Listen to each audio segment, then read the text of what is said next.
আসসালামু আলাইকুম। আজকে আপনাদের মাঝে যে বিষয়টা নিয়ে কথা বলবো সেটা হচ্ছে হারুন সাবের ও ওবায়দুল কাদেরের একটি কল রেকর্ড ফাঁস হয়ে গেছে। তো ভিডিওতে আপনারা শুনে আসুন, বিস্তারিত পরে আলোচনা করব। হ্যালো হ্যালো, সাসলাম স্যার। হারুন কি তুমি একটু নেতৃত্ব তো বিরক্ত হয়েছে। স্যার আমি আমরা তো তোমার প্রত্যেকদিন বলতেছিলাম তুমি ভালো করতেছ, স্যার আমি ভালো আমার করতে করতে আবার খাওয়াই ওইসব কেন? না না, এই খাওয়ার ডিসিশনটা কে দিয়েছে স্যার? আমার স্বরাষ্ট্রমন্ত্রী, আমার এসবির চিফ, এরা দিয়েছে খাওয়ানোর জন্য। না, তারা নির্দেশ দিলে তোমাকে ছবি তুলে বাইরে পাঠাইতে। জি স্যার, জি স্যার, ছবি তুললাম, প্লাস হলো বিবৃতিটা প্রকাশ। ছবিটা নিজের কাছে রেখে দিবা। এটা না না, ওনারা তো বলছে প্রকাশ করার জন্য স্যার। মনির স্যার, এসবি চিফ স্যার জিজ্ঞাসা করেন স্যার, মনির স্যার বলছে কিনা।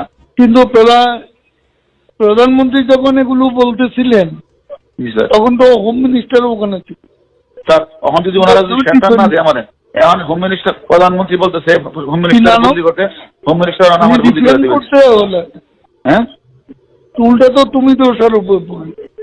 স্যার, হোম মিনিস্টার বলছে পিএম আমি এদেরকে কি করলাম? এখন এখন স্যার, এখন আমি যেটা বলি স্যার, এখন স্বরাষ্ট্রমন্ত্রী আমারে কমিশনারে বলে দিচ্ছে আমার বদলি করা লাগে। আমি আমার বদলি করে দিচ্ছি স্যার। আমার অপরাধটা কি স্যার? আমার অপরাধ কি স্যার? হ্যাঁ, ও তো নেত্রীদের নির্দেশ দিচ্ছে, সেখানে তো you are not defending you.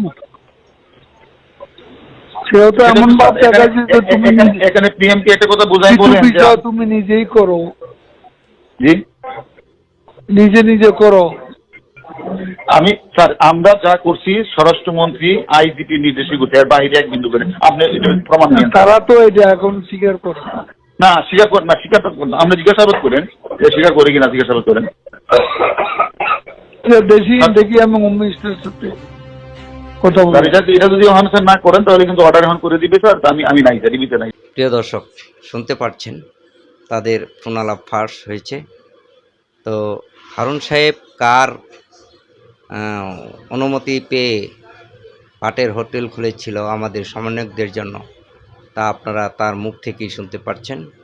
তো ভিডিওটা যদি ভালো লাগে তাহলে লাইক কমেন্ট করেন, শেয়ার করেন। ভালো থাকবেন, আল্লাহ হাফিজ।